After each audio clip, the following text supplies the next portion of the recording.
For 40 years, we've been obsessed with making sand think. We've pushed silicon to its absolute physical limit.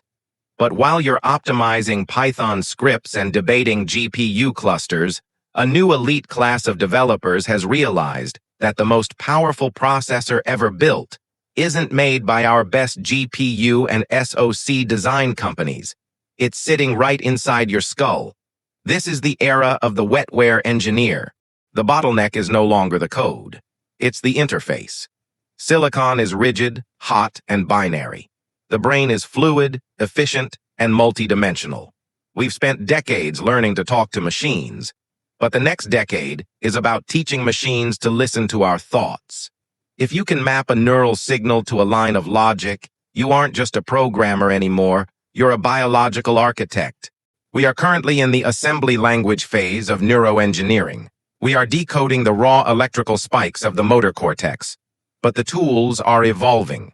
We're seeing the rise of neural compilers, AI models that translate fuzzy brain intent into precise digital commands. This is the ultimate full stack, from the synaptic cleft to the cloud. The job market is already shifting.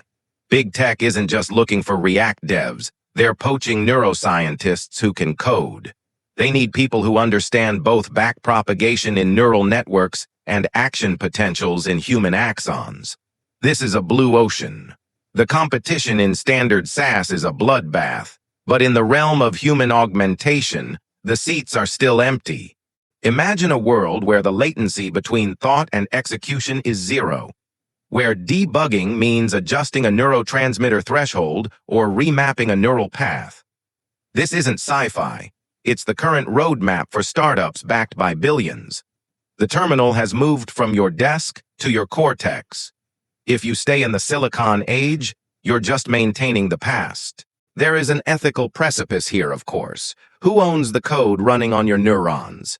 But history shows that the pioneers who build the foundation define the rules. You can either be a passenger in the evolution of our species, or you can be the one writing the firmware. The most valuable skill in 2030 won't be writing C++. It will be understanding the human API. The 2000s belong to the web. The 2010s belong to mobile. The 2020s belong to AI. The 2030s? They belong to the programmers of the mind. Don't wait for the documentation to be finished. The SDK for the human brain is being written right now. Start learning before the market saturates and you're left as a legacy developer in a carbon-based world. What part of? The end of silicon. Why the world's best coders are moving to neuroengineering. Do you find most impressive? The bottleneck is no longer the code. It's the interface. The terminal has moved from your desk to your cortex. Or, the most valuable skill in 2030, it will be understanding the human API. Let us know your thoughts in the comments below.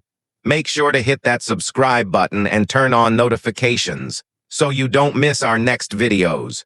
Thanks for watching.